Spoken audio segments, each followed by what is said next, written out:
And again, wanting to fight with us. We live? We're live. I was Yeah. fixing a comment that got hailed for review. Oh, did you? Yeah, it didn't like Spencer's comment calling her lame and a squirrel. Apparently. Lord have mercy, we're already getting off to a rough start on them. Already. Yep. All right, here comes the dogs. We might as well say The hello. cats will not be in the live tonight. Turn the volume down on that. Yep. The cats have been locked in the garage. Callie is mad at me because we got her a new litter box. Yeah. She got a new litter box and now she's mad at me. Yeah. Go figure. So. All right, let's don't start off about poop again. Let's get on with Too the late. Too late. We gotta start calling this show something else. I know, right? The BS show, I guess. That's it. That's it. I hope everybody's doing okay tonight. It's a wet, muggy day in Alabama. Gonna be a wet, muggy day tomorrow. Again. And it is muddy, muddy, muddy. I'm tired of mud. Just Let's see. that time of year, Hey, though. Misty. Hey, Spencer. Hey, Janelle. Hey, Pat. Miss Pat. And cold. Yes, we got cold too. Yeah, it ain't been really that bad not- cold. well- It's just cool. Yeah, cool. But it's been a muggy with it. Yeah. And it is going to get cold this weekend. It's going down to 25 here Yep. Saturday morning. So we got to unplug faucets and unplug hoses and all that good stuff. Get ready for another freeze night. 2. Oh, is it going to be 2 of them? But it's coming up during the day, right? But hey, I'll say this. I'll take what we're getting compared to what the folks in Arkansas and Tennessee and back and through there getting. That devil, that ice storm stuff. Mm-hmm. I hope all y'all that live in them areas are doing okay. And I know Janelle, I guess it may be just north of you, or are you getting it? And I know Misty's in Tennessee. I don't know if it's affecting y'all in Virginia or not, Spencer. Well, I ain't even paying no attention about Virginia. I don't know either. I know Miss Pat's in Louisiana, so she's probably right down below it. So. All right. So Okay, so you're supposed to talk about the let's quince. see. My wife Jameson said she's listening to after the fruit tree episode. Oh boy. Underwatch is here. Dang the mud. So Hey, far, so everybody. good. More coming, Janelle says. Okay. Okay. So you're supposed to talk about quince. Yeah, let's talk about quince real quick. Quince tree. It's a fruit tree. Everybody, I know some people seen my post on Facebook the other day, and it got me to thinking, and I had some questions about it, so it got me thinking. So I done some reading up on quince. It's an old type of fruit. It's an ancient fruit. It's been around a long time. It was in the Middle East and the Far East, kind of was its range from about Israel all the way over to China. Those countries now still use it regularly. They make a drink out of it, jams out of it, and they cook with it a lot. Quince is kind of like an apple / pear. The ones I've ate have a little bit of a tarty taste. They are a hard fruit, like a pear. So when you gather them, you still got to let them soften up. The people in this country was bringing them over with them back in the 1800s, and they were on a lot of homesteads. They like the zone 5 through 8, which kind of tells you they probably were grown mostly in the South and probably up to coastal areas. I remember seeing them a lot when I was real young, back in the 70s and 80s, on a lot of those homesteads, and a lot of the older people were still living. And of course, you don't see them like you used to.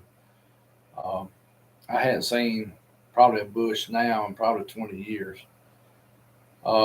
They kind of resemble a crepe myrtle a little bit. They kind of still, they kind of got that bark. It comes off and everything. Uh, what I read about them, they're a little hard to grow. Once they're kind of like an apple and a pear. Once you get them there, they start going. They can start producing fruit within 3 years. They said 3 to 5, and they got a good life expectancy of at least 25 years. But we'll go on further. You do need 2 of them. 2 of them or 2 varieties? 2 of them. They didn't say nothing about varieties or sex like you do on a pecan tree or something. But so it's just old timey fruit. I thought about getting 2 trees and planting them just to plant something that's old timey. What I understand, most of the people here in the United States that were using them mostly to make jams and to cook with. It's like I said, it's a grainy type, kind of like pear. Like a hard pear. Yeah, kind of like a hard pear. There's different types of pears. Yeah. So they, a lot of people would do just like you do pears, set them up, let them soften a little bit, then they use them. And so just something to think about since that post was made the other day, and a few people asked me about it. And of course, you can go Google it on the internet, and it'll tell you everything about it. And the way it talks, there's not many different varieties either, I don't think. I think it's only a few. The biggest thing about them, a lot of people like them, is because they're the first tree in spring to bloom. So I guess they're coming in probably the same time the red buds probably are, maybe a little afterwards. A little after, I think. So that's pretty good. So if you have bees, there's an early crop of blooms for the bees to work, and we will probably talk about bees one night on live. We will. We got different things we're going to talk about here in the next few weeks. Let me add something. If you go purchase quince trees from a nursery or fruit tree provider online or something like that, most of your quince cultivars are going to also be grafted as well. So don't let what's above the bud union die out, and make sure you keep the suckers pruned. And it's just like apple and pear. It is acceptable. Susceptible. Yeah, thank you. Can't talk again tonight. To the fire blight, just like apple and pear is. You use a copper solution to spray it and get rid of that. And they say once it gets started, it is hard to get rid of it. So that's another thing. That's the problem with growing crops or fruits or any of that. There is an enemy out there against it. There's either a bug, a fungus, or a blight, or something that's going to attack it. And you just got to, try to stay on top of it. Yeah. So if anybody wants to look at quince trees, go on the internet. There, I know there's a supplier in Georgia that has them. What is it, Ison? Ison, yeah.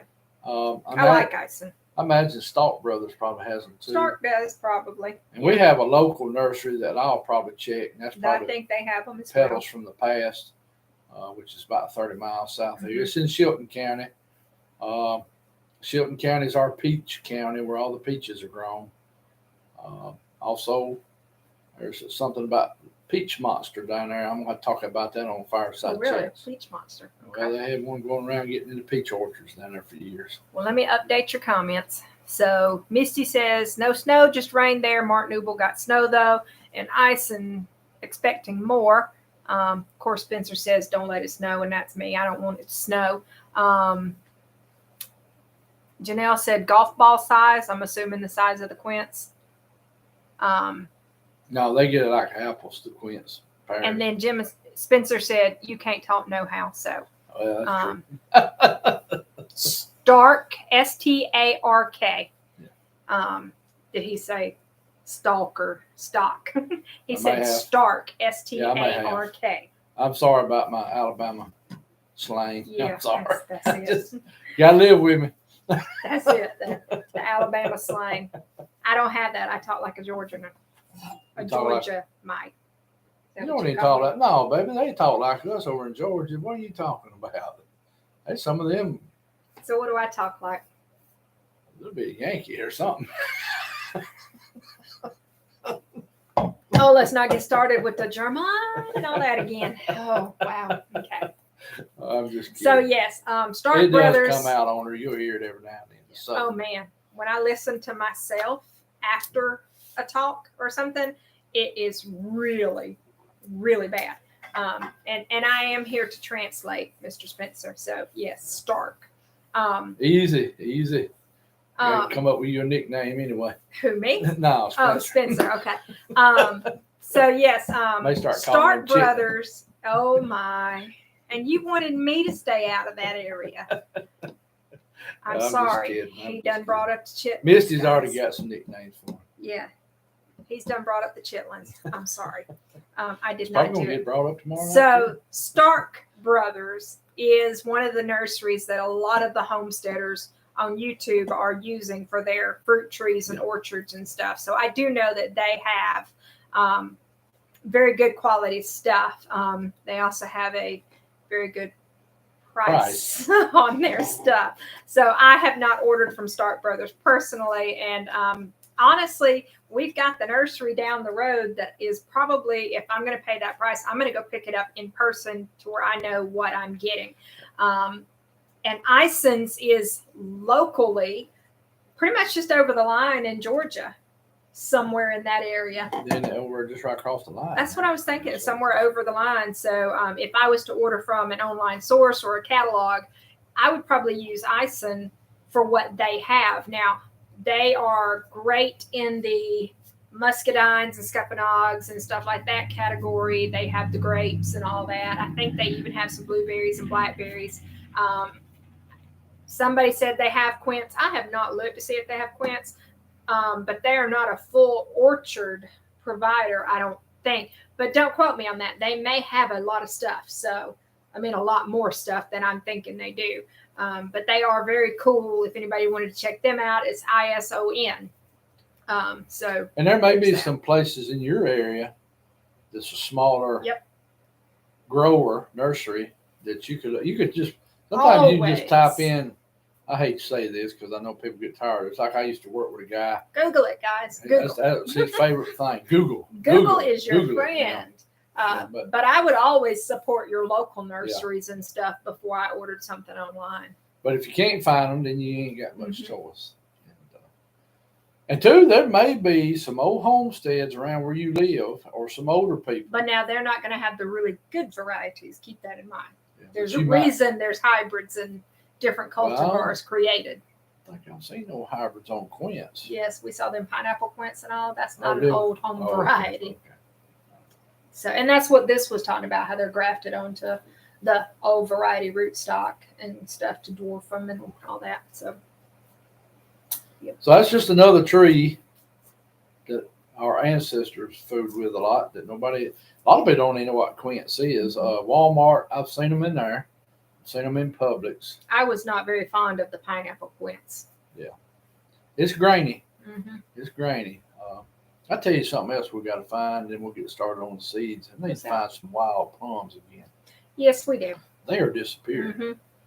I don't know. In y'all's areas, y'all see a lot of wild plums still left. Down in here, they're just disappearing. I don't know where they're going. I mean, we're cutting them down because so the answer to your question fits into Spencer's question. So hybrid is better than heirloom stuff on fruit trees. So hybrid versus heirloom.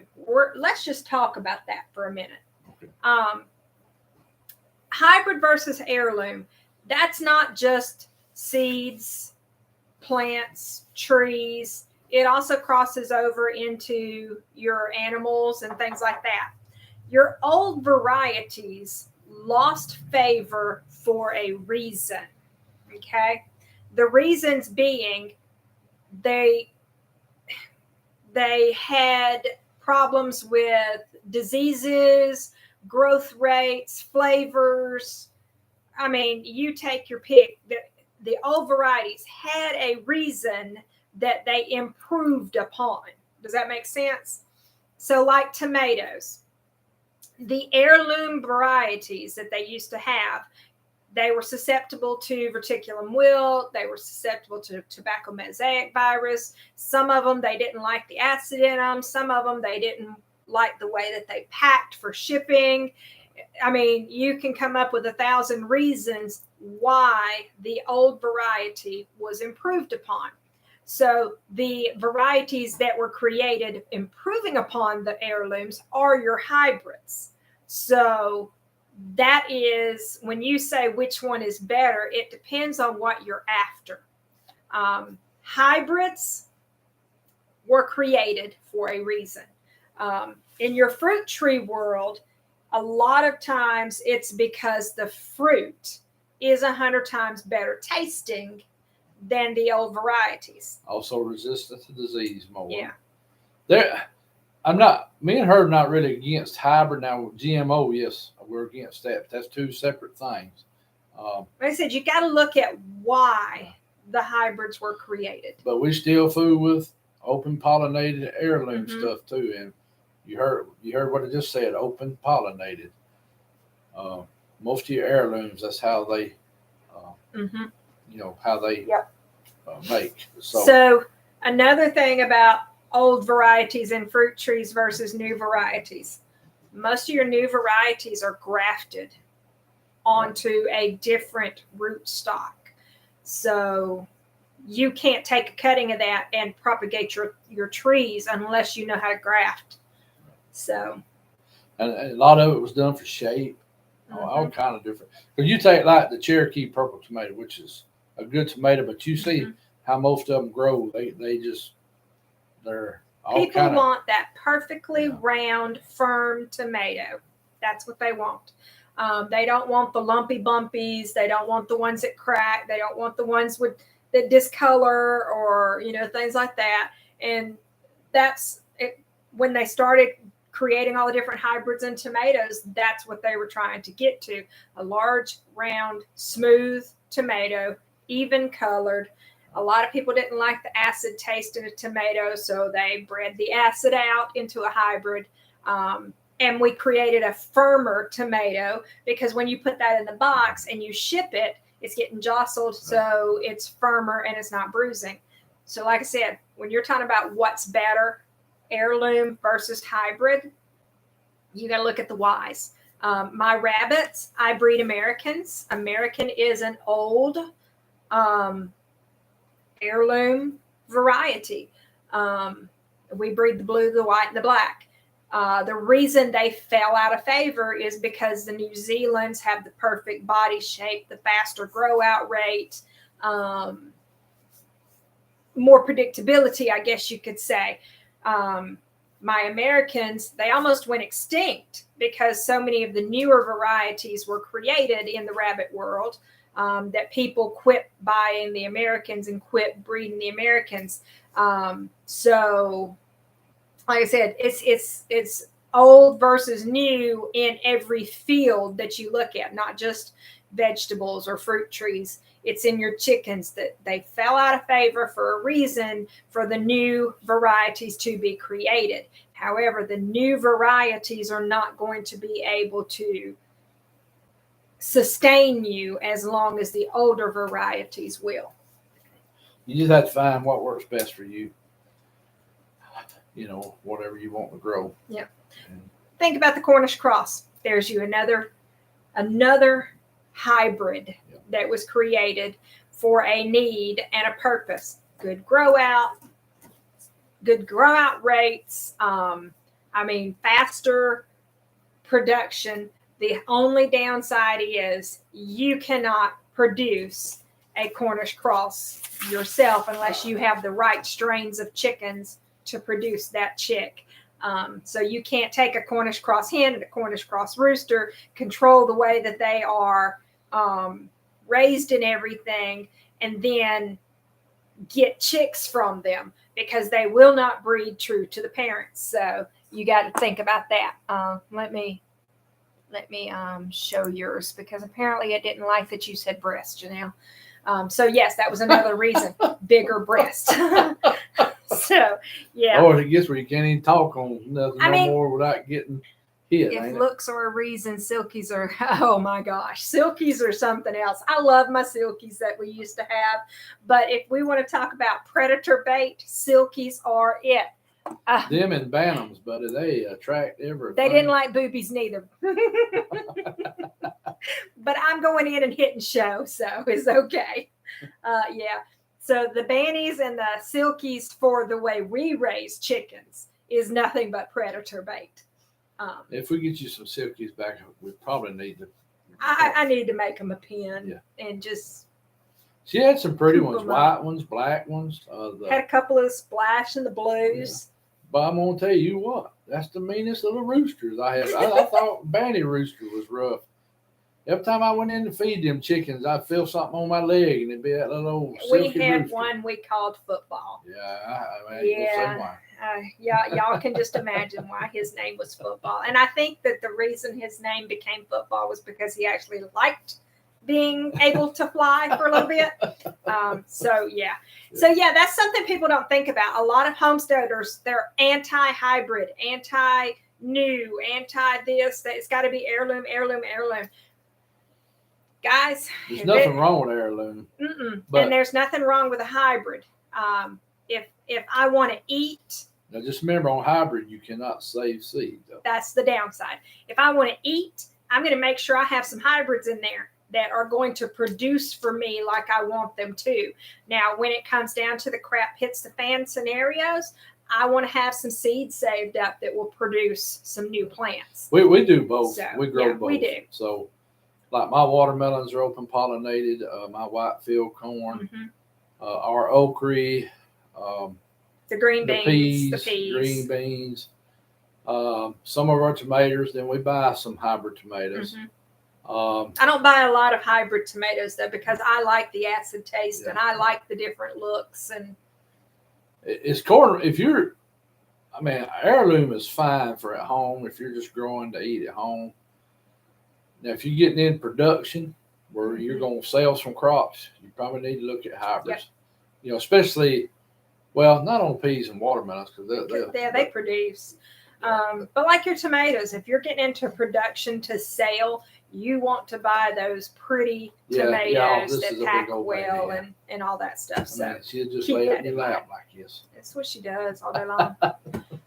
She did bait that rabbit for you today. So she did. She earned her keep today. She did. She wanted to play a little too hard with it, but she baited where you could catch it though. She got it stopped. That healer came out in her. It did. That healer comes out in her all the time with that mouth, though. It's a mouthy dog. I was fixing to say something important. I don't remember what it was. No, don't be. I don't remember. So yeah, a lot of homesteaders, they're anti-hybrids. I'm okay with hybrids as long as it's non-GMO. And there's a difference between organic and hybrid. Organic is the way you grow it. Hybrid is the actual variety. So don't get those confused. And to me, I don't care if the seed I buy is organic or not, as long as it's not GMO, because the way I grow it is going to make my plant be organic or not. So didn't know until tonight that hybrid meant anything else. You just cleared up a lot of misinformation. Yeah. Nope. Hybrid does not mean GMO. GMO means they go into it and genetically modify the traits to where it can accept Roundup or not.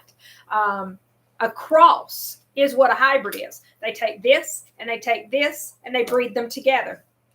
That's all. Yeah, that's it. It's just like you take a black Angus bull and a red Hereford, you're making a hybrid. New Zealand rabbit, Californian, and you get a New Zealand Californian cross. So, that's all a hybrid is. It's a natural cross, whether you took and pollinated it yourself or not. But now in plants, it's a little more. No, it's not.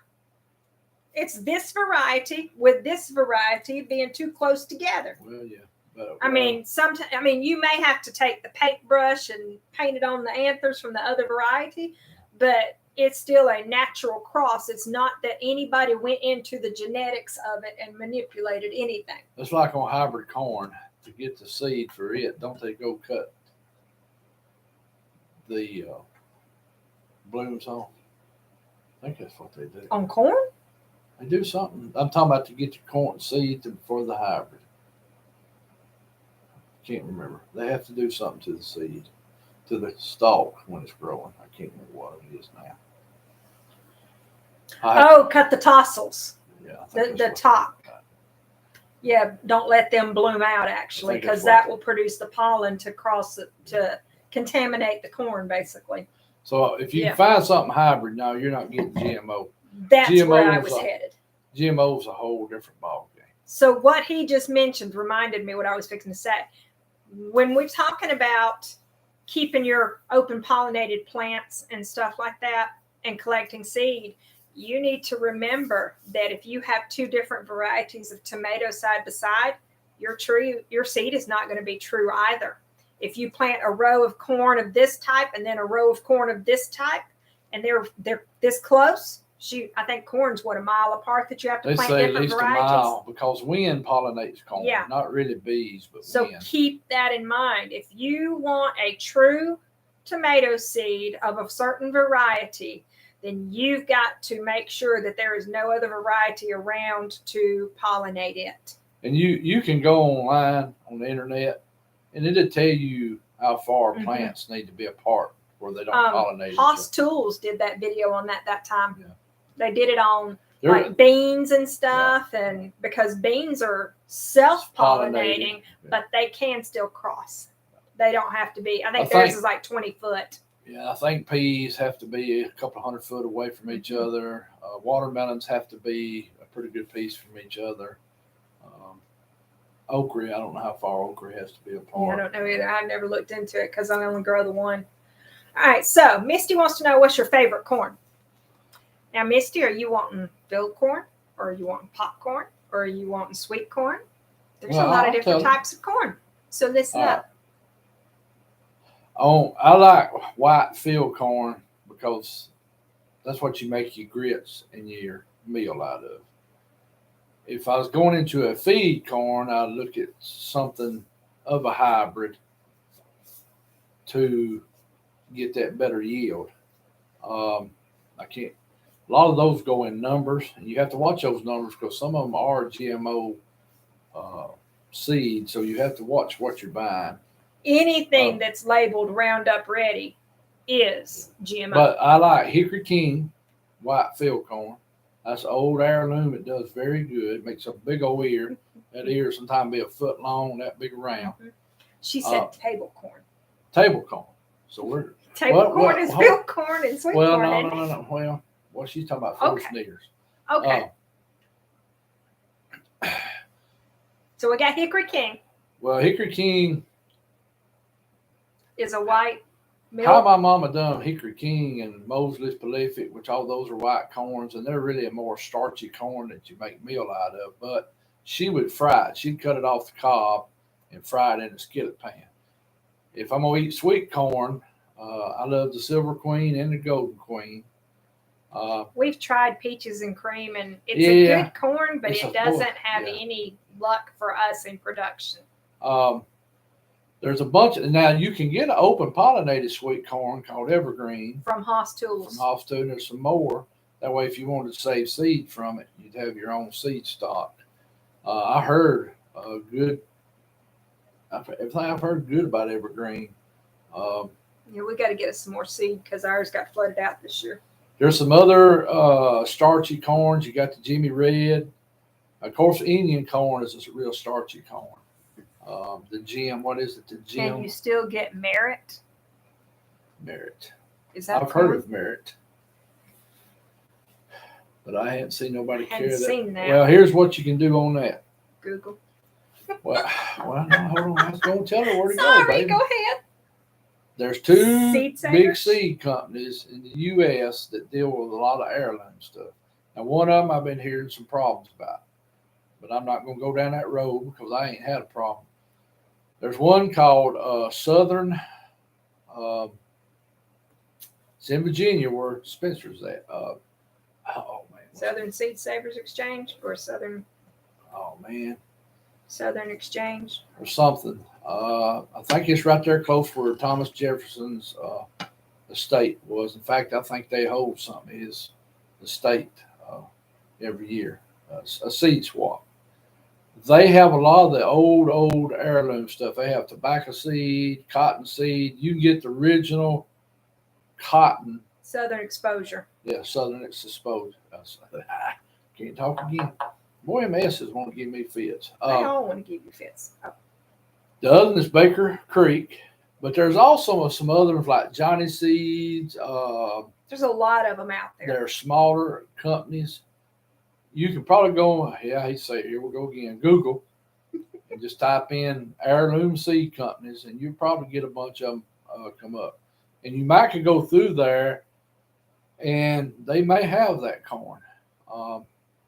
But also check with them old timers that live around you. You'd be surprised what they have hid out somewhere. Apparently, somebody has already searched it. Did they find it? I don't know. I'm looking. Okay, so that's and some of your old feed stores. That's what I like about living in our area. We still have some what you call regular old feed stores, not Tractor Supply, Rural King. All these the mom and pop feed store. We got some of the mom and pop, and a lot of times you could ask them to ask their seed supplier. I've ordered a lot of seed like that before. I just go in there and say, "Hey, I'm looking for this." I think ain't there some online clubs? Okay, you can no longer get Merit corn seed. In the 90s, Monsanto acquired Asgrow, and they have since discontinued the sale of Merit seed. Yeah, there's another problem. I don't really want to get into that, but some of your big seed companies and chemical companies in the ag business is buying up all the seed, trying to make it their own. Oh, but wait, I found a place you can buy it. Yeah, but is it GMO now? It's $3.49 for a quarter pound. Well, who is it? Airag.com. You may just have to message her that. Yeah. Share. Who was that asking? Janelle? I don't know who that was. Yep, Janelle. Let me send that to her. Whoops, wrong thing. All right. Whoops. We ain't been reading her chat to see if anybody was asking us. Yeah, I've been reading. Okay. Misty said she loves sweet corn, and what's left over she feeds to the goats and chickens. Looking for big full ears is why she was checking. Southern states, Jim Spencer said maybe. For corn. And Southern states is probably going to have mostly the GMO stuff. Not all GMO. They'll have some others too, but now, yeah. We down here have what we call co-ops. Hey, Flat Rock. They're part of the Tennessee co-ops. So I think Alabama and Tennessee co-ops are the same bunch. They still get a lot of heirloom seed too. And you can go in and ask them. I don't know about Southern states because Southern states is not just real popular right in here for some reason. I mean, we got some, but they're here in Alabama. Some of our big ag suppliers is the co-ops. And a lot of them still can get what you want. But like your regular feed store could, and Spencer, since you right there in Virginia, you ought to think about going to that when they have that big seed exchange there at Monsanto. I think they do that once a year. I heard it's a big old deal. I don't know how far you are from that, but and here is why Merit lost favor. So remember the hybrid and heirloom discussion we were talking about. There's a reason that the old varieties fall out of favor. Merit develops a single ear. Okay, so it's not a very strong. A single ear per stalk. I bet it makes a big old ear then. It does, an ear length of 8 to 9 inches. The plant grows to a height of 80 inches. 8 inches. 80. Oh, I thought you said 80 inches. And produces in 80 days. It said the ear is bigger than the stalk. No. But that is a prime example of how the hybrids come to be, because they wanted to produce 2 ears per stalk or 3 ears per stalk. So if yours had 4, you needed to save your seed, because that was probably not if anybody true wants merit. We would call that Janelle merit. any seed from us, just let us know. Now, I don't know how much we got left, but of course, I'm gonna grow stuff this year, and I have some, seed I'll save again. But if you want some Hickory King or Purple Hull peas, AMB. okra, what else? There's some others. So watermelon seed. You leaving us, Spencer? Be careful, buddy. He's probably gonna go start supper. Probably. We just finished supper. Yeah, we had breakfast supper tonight. So. Mm-hmm. It was good too. Hit the spot. Every now and then, breakfast supper's nice. All right, well, you're supposed to talk about seed starting. So keep up with the time. So well, yeah, it is 6:30ish. So well, hey, Joe, he made it on too. So we got the changing of the guard going. Spencer's leaving, MB and Joe's coming on, and so all right. So let's talk about that seed starting thing, I guess. We are heading into the season where we're starting our seeds. Some of you may have already started. I don't like getting such an early jump on them, because that means I have to tend to them in the greenhouse even longer. I'm fine with planting a little plant. Let's see, I have some Japanese giant mustard greens, mixed lettuce, etc. Yeah, there you go. A lot of flowers also. Ooh, cool. I like flowers. I don't start till next month. That's also less time I have to make sure that my greenhouse is heated and not freezing and stuff like that. And I get to save on my power bill, especially after I ran it up $100 last month by forgetting to turn the heater off. And by forgetting to turn the heater off, I also burned up my plants in the greenhouse. So I probably lost my lime and stuff like that because I burned them up this year. We'll see though. So yeah, I will be starting seeds next month. I know a lot of people already are. They just can't wait. I'm good with waiting. Watch your frost dates. Yeah. What you need to do is watch the frost date and count back from there to see when you need to start those seeds. Like here, ours is April 15th. Yes. So if you want to get, because usually, we still have blackberry Mm-hmm. winter in May, and they make covers. So if you do get something planted, you could go out there and cover it, keep frost from. And your seed packet will tell you on the seed packet usually plant 4 to 6 weeks from your last frost date or something like that, or before the date you want to plant outside. So read your seed packages, stuff like that. The main thing that I need to tell y'all tonight, though, is don't get caught up in all of the gimmicks. Don't get caught up in you've got to spend all this money to be able to have seeds and plants. Don't get caught up in it. I don't have to have seed starting germination trays and domes. She's done a lot of her styrofoam cups. Yeah. They work good, The metal pie plates, the round plates, or the casserole pans that you can get at the dollar store, I buy those. And I poke holes in the bottom of them, and I put my seed starting mixture in there, and that's what I use. Now I also cast my seed all over the top of my thing, and then pat it down in there and make sure it's making good soil contact. And then I put a little vermiculite on top of that to where it's covered and it's getting light and stuff like that. But I don't plant immediately into what I'm going to have them growing in. I transplant into individual containers from my mass planting to start with. I guess that was the main thing that I'm trying to say for me. I get a casserole pan, put all my seeds in it for that one variety, guys. Don't mix all of them together. But for that one variety, I put them in that one pan and I sprinkle them all in there. But when they get that first true set of leaves is when I go transferring them into individual pots and stuff. And my pots this past year was, like he said, a styrofoam coffee cup. They work good. They did. They're perfect.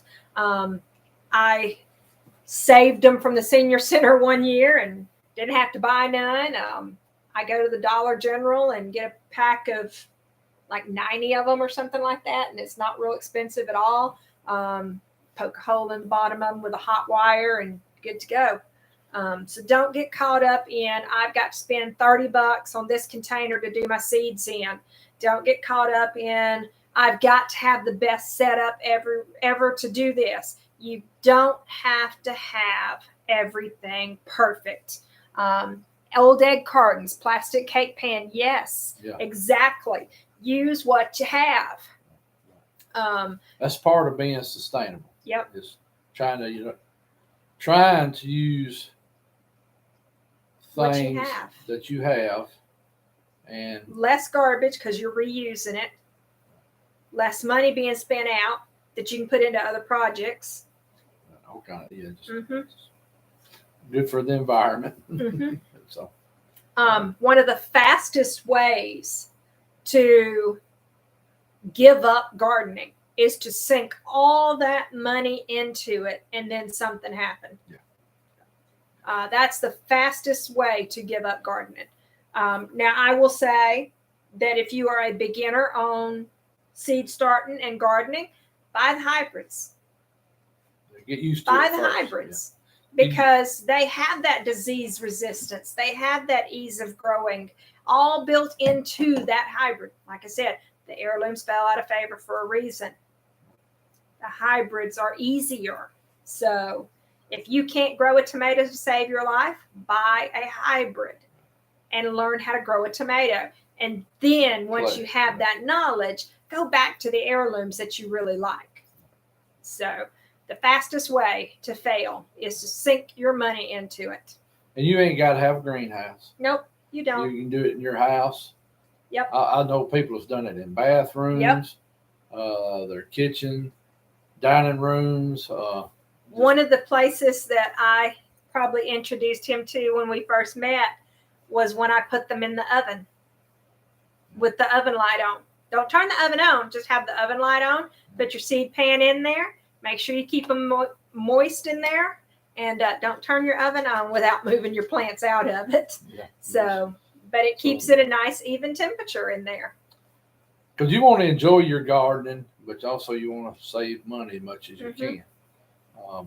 There's just all kind of different ways to do things, and it's like my daddy always said. Yes, save the solos. My dad always said, think outside the box. You know? Yep. And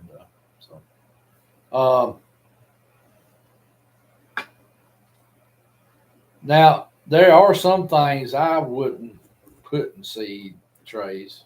That'd be like corn. The things that we do not start inside or prior to the season. We don't start corn. We don't start beans. We don't start okra. We don't start peas. No. Peas, watermelon. Well, we have done some watermelons, and that's it's an iffy one. If you want pumpkins, don't start pumpkins. If you want a good jump start on watermelons, it's a good way to get a good jump. But the problem is when you transplant stuff, you've got to baby you got to baby it. I mean, any of y'all grow tomatoes and peppers and stuff from seed, and then you got to pet that thing. So you take an acre of watermelons trying to pet them, that's a lot of work. Yeah. So we grow ours from seed usually. I usually take my 140 or Super 80, one row tractors, and just lay off rows. Go down through there and drop them every 6 feet, and come back and cover them up. Yeah. My buddy has a seed plate for a 140. I need to borrow it from him next year. Yep. That knows where to drop him seed every 6 foot. And I'm gonna do a couple tractor videos coming up soon about that. They are inexpensive tractors out there. They're older tractors, but I'm gonna tell you, them old tractors are good. They were built right, and they are tough, and there are still a lot of them running around that were made in the 40s and the 50s that still run like a sewing machine. Yep. And so, but later on, I'll do a video Of course, I'm partial to farm all, so yes, it will probably be Yes, we are farm. red power people. Yeah. So yeah, we don't start those type of seeds inside. We plant them straight in the ground for the season. We did do the okra transplanting one year, and I found that by the time that the okra transplants come out of the shock and all that good stuff and started growing, the seed that I planted later and it were the same size. So I didn't save anything, and I just gave myself more work trying to baby transplants. So okra likes hot weather to start with. We don't plant that seed till May. Watermelon and cantaloupe, we really don't plant them till May. Peas, not till May. Yeah, they're all hot loving plants. And something me and my daddy noticed, I know this. I don't do Clemson's Fineless. Well, I used to grow it a lot because that was my dad's. But something is going on with Clemson Spineless. I don't know what's going on with it. But you mean the last few times we grew it, it just didn't look right. Yeah. It's just like the pods are. It may be trying to revert back. Now, a lot of people say revert back. All right, let me explain that real quick. On the open heirloom stuff, over time, every now and then, you need to inject some new genes. In other words, you need to go get some more of that variety, and mix it up and plant it. Because what happens over time, plants start trying to revert back to their original state that it may. And how I found this out, and I'll tell this real quick, then I'll shut up. Oh, you got to shut up. Stone Mountain watermelons. That was a variety that Harris Seed Company in Atlanta, Georgia came up with in the 1930s. They wanted to develop a watermelon that was good for farmers to grow, that they could ship on them box cars on the railroad. So that it's a thick rind watermelon. Nobody hardly grows them anymore. I tried to grow them for years. Done real good with them. And then one year I planted. And when I started harvesting watermelons, I started cutting them open. They were white looking inside. And of course, my daddy was still living at the time. And I said something to my daddy about it. He said, that seed is trying to revert back to its original state. He said, you need to enter some new seed stock with it. And I didn't do it. So that's one reason. In fact, I still got the last can sitting right up there on that shelf of Stone Mountain watermelons that was bought in the 90s. And just never fooled with that. And that's when I turned more to yellow meated watermelons. Because me and a buddy of mine was farming a lot together. And he developed his own yellow meated watermelon called Peyton melon. Very good yellow meated. And I grow the tender sweets because I found that they do well here. They seem to be a little resistant to the watermelon blight. And later on, one of these shows, I'll get into about the watermelon blight and what took place there back in the 90s. But yeah, I grow mainly yellow meated, and I plant them straight in the field. And but one of the things I was going to say, talking about the transplants and talking about one thing that me and my father noticed, a lot of times when you transplanted, and you got stuff in the ground in April, and then you came back and planted stuff in May, the stuff in May would jump up and outrun the stuff in April. And I learned that kind of just paying attention to things. So, Kathy, I hate to hear that you're still having issues from that. So we keep you in our prayers. One per hill. So I'm assuming that's to the, sorry guys, my footrest just kicked out. I'm assuming that's to the watermelon.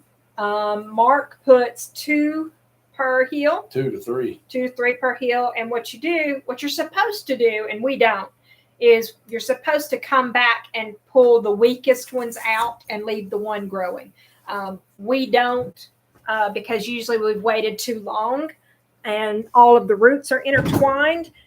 And if that happens, then you can come back with a pair of scissors and cut it off instead. That way you're not damaging the roots in any way. Back to the heirloom hybrid question again. So talking about what you were saying about having to bring in new blood, heirlooms are hybrids also. A lot of them are. Mm-hmm. A lot of your heirlooms are also a hybrid.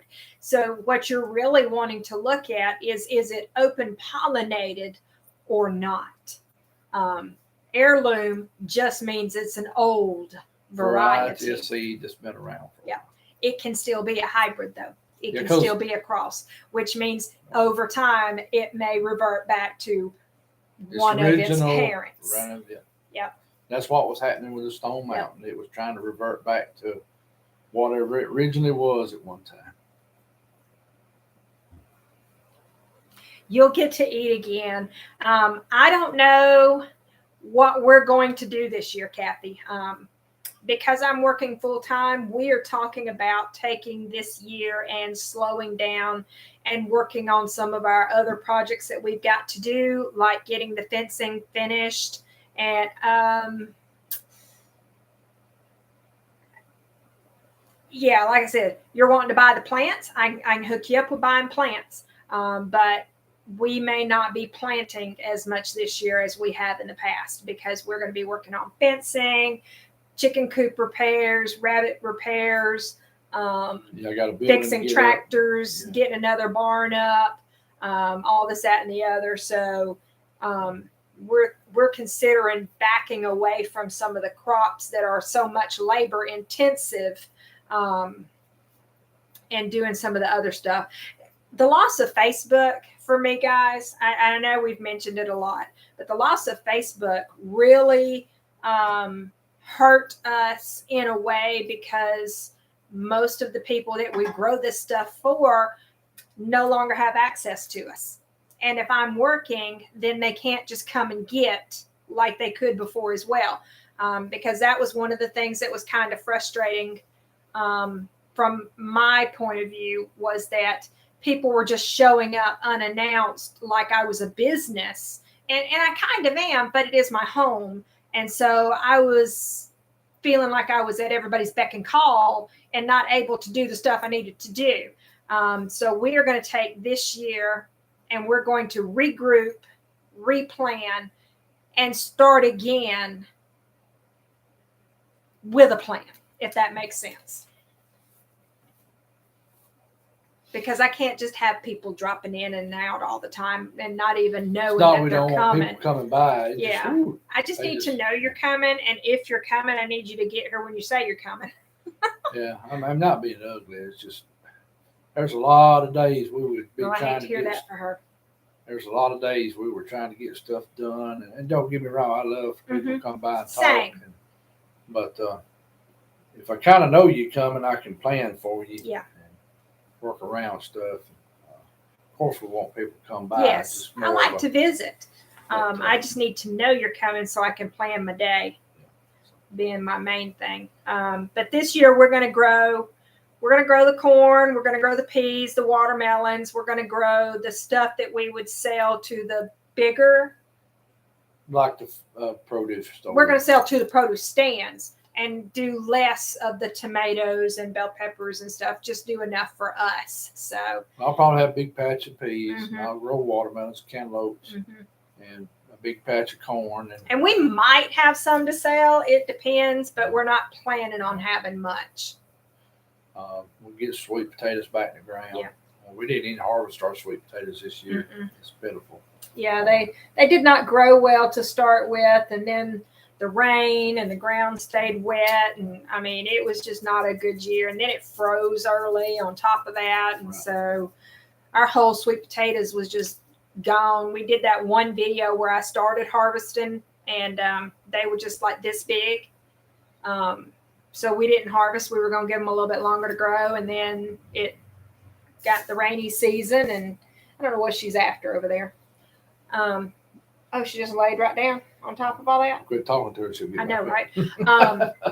We got into the rainy season, and then when it started drying, we had that first frost and everything. And yeah, it just, It was not a good year for our sweet potatoes last year. Yeah, what? It wasn't. So, but we've got some, like I said, some plan changes coming up and stuff like that. So We're really needing to get some projects done here.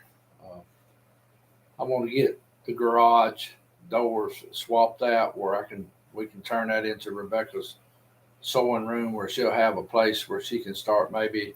and I can sell the crops from there even. Well, not Because just right that, now it's too hard to get it in and out of there. not just that, but have her place set up for sewing where she might can start back her quilting classes. Yeah, I need to start the quilting classes again and the crochet classes. That way I can have heat and air in there. Mm-hmm. Later on, we might buy one of those buildings to expand with, but right now, utilize that carport. Yeah, I hope that got the kid, as you said, has thinned the deer because they pulled him away from here. We hadn't got a single deer this year. Our deer have got very nocturnal, and they're coming in cycles. And one or two, if something else ain't moved them, and y'all know, most of y'all Yes. know what I'm talking about. Maybe there's that cycle going on here where the deer show up for a few days and then whatever follows them shows up, and they leave and then it leaves with them, and this is circle. Yeah. And they're actually doing that a little bit on the hunt club too. They're a little more nocturnal this year, I've noticed. I mean, we've harvested a lot of deer, but most of them been does, and the bucks that's been killed On the hunting club, not us. Yeah, the bucks that's been harvested, just not really impressive bucks. Hi, B. So I don't know. I'm not sure who you are, but hi. So yeah, there's another thing that I'm kind of paying attention to. Yeah. So let's go back to seed starting real quick, because we talked about we don't want to spend all our money on getting it started. Now let me say this. If you're going to spend your money on something, spend it on the right thing. Good seeds and a good seed starting substrate. In other words, your seed starting soil. What do seeds need? Soil, light, water. I did not say fertilizer. Soil, light, water. Okay? The seed starting mix I use, and a lot of people are going to scream at me, it has a fungicide built into it, and it has no fertilizer at all. Why? The second fastest way to kill your garden desire is for you to purchase all that stuff, start your seeds, and have them do the damping off thing where all the seedlings die. If you get the good quality seed starting soil that has the fungicide in it, that fungus that kills those seedlings isn't going to grow. Also, fertilizer feeds the fungus as well as it feeds the plants. So don't fertilize until they have their first set of true leaves. Okay? The first leaves that are inside the seed itself, those are called cotyledons. They are not true leaves. So make sure that you don't do anything until they get their first true leaves. Walmart heirloom 40 packs for $16.99. That's a good price. Mm-hmm. So yeah, seed starting mix. That's one to spend the money on. And you can still be mostly organic. I think copper sulfate is the fungicide or something like that. I really don't know.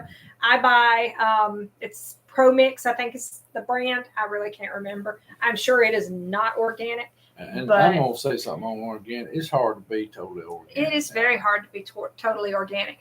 But what we do is we get them started, and then we don't really do much else with them. We're not out there spraying insecticides on them and all these other chemicals and stuff.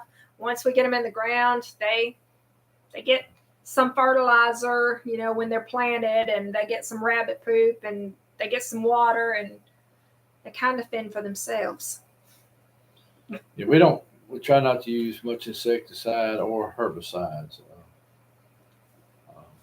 That's where GMO comes in. We'll have another talk about that one day. How long will seeds last? Depends on how they're stored. Number one answer for that. It depends on how they're stored. Seeds can last a very long time if they are protected from moisture, Bugs. temps, bugs, light even. Cattle hummus. Is that I have not used that, but I think that's that bag that we have outside the garden shop. And I just recommended it to somebody the other day. It says on the bag that it's organic, but you got to be careful when you're getting into anything with a manure in it nowadays. So I was going to say, here we go into the other guys. There are so many rabbit holes that exist out there. Okay. So one of the things that you have to be careful with when you use anything that has a manure in it, it's not about the heat. It's what was they fed to create the manure. Grazon is being sprayed on a lot of hay fields, especially if it's horse quality hay. I guarantee you it's got Grazon sprayed on it. That's to get rid of the weeds. Yeah. It allows the grass to grow and kills the weeds. Okay. Now, Grazon on its bottle says, do not use the hay or the manure produced from the animal that eats the hay in compost or gardening, because the Grazon comes through the hay, through the poop. It does not go away. Okay. And so now, people have found out here's what's happening. They're spraying the fields and not telling the people purchasing the hay. So people are buying hay, feeding it to their animals, and then they're taking that compost that's being created and putting it in their gardens or selling it. Think mass cattle place buying a load of hay that has Grazon sprayed in it and selling their black cow manure to the black cow people. Not just them. But that's how it happens. So don't think that it's just the one brand. You've got to be very careful when you're purchasing anything with poop in it. Because if they bought hay and they did not know if it had Grazon in it or not, they could have contaminated. It's just like if you go to somebody's barn to clean it out for them. Yep. A lot of people used to do that, go around. And they still do. And, be sure. Yep. It can mess you up. Yeah, it can. We don't buy hay. We buy a straw for the dogs through the winter. But this year we didn't even buy that because we took the bush hog, what it left behind. We took and raked all that up and stored it for hay. Hay down the road, but we don't use Grazon. We don't use any sort of weed killers out there or anything. So I don't know why people are so worried about that, because cows don't eat anything. Well, they won't eat it. They'll just throw the weed off to the side. Mm-hmm. Unless they're hungry. So, if they're hungry, they eat stuff they don't want. So, and it's not why it's cheap. It's really not. It's just because it's not the recognized brand that everybody buys. Like I said, I just told somebody about it the other day because Black Cow has had that happen to them. I think they're careful more. Yeah, they're probably more careful now. But yeah, that has happened to a name brand. The cattle hummus is just not a name brand. I mean, that's why it's cheaper. So keep up with it's $7. Well, if it's it's fine. So I would still try it. You want to know how to test it? Plant a bean. Plant your bean in it and see what happens. If it grows and doesn't die after it grows, then you're good. Yeah, it was $3.50 here too. That's why I told the people to go ahead and purchase it. So if you plant a bean in it and it grows up and keeps growing, then you are Grazon free. So, yep. Nothing new in the Bigfoot world that I know of this week. I hadn't seen nothing out of the ordinary. Tomorrow night I will be on KGRA Discover Sasquatch with Chris Reinhardt at 6 p.m. Central. And we got it shared to the pages. I'm not sure how that KGRA works when you log into it. I don't know if you'll still go to Discover Sasquatch or No clue. I don't know. I hadn't figured that one out. So y'all keep in mind about that. Of course, support all our supporters and people we support. Y'all know who all they are. There's Spencer and Misty with Woodwalkers. There's Chris Reinhardt with Discover Sasquatch. Kyle with Encrypted Connections. Night Callers with Lauren Smith. Oh, that's right. Lori's not part of it now, is she? No, Lori's retired. It's her baby, but. Bart Nunley with Inhumanoids, and of course Deep South Homestead, Permapastures, Holler Homestead, and Hellbent Holler. Hellbent Holler, and Southern Appalachian Sasquatch Seekers. Now they're on Facebook. That's Misty and them. Y'all go support them. Mm-hmm. I think later on they're talking about starting a YouTube too, so that'll be good. And there's a host of other people out there that's got some good content. So y'all go support them. Anyway, that's it. If y'all have any questions for next week, we don't know what the topic will be. Me and her kind of just start thinking during the week and something will pop up. Yep. But if y'all have questions or something you want us to talk about, leave it in the comments later on. Leave it in the comments, because for some reason our live does not come back. I don't know why it's not coming back. What do you mean?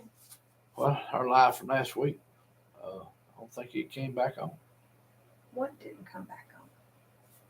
When we shut off with YouTube. Are you saying the comments didn't come back on? The live comments didn't come back. I need to check on that, because they can. Well, I think YouTube goes through them before they release them. Well, yeah. And for some reason. But there's also a setting that I'm probably doing that makes it not come back well, too.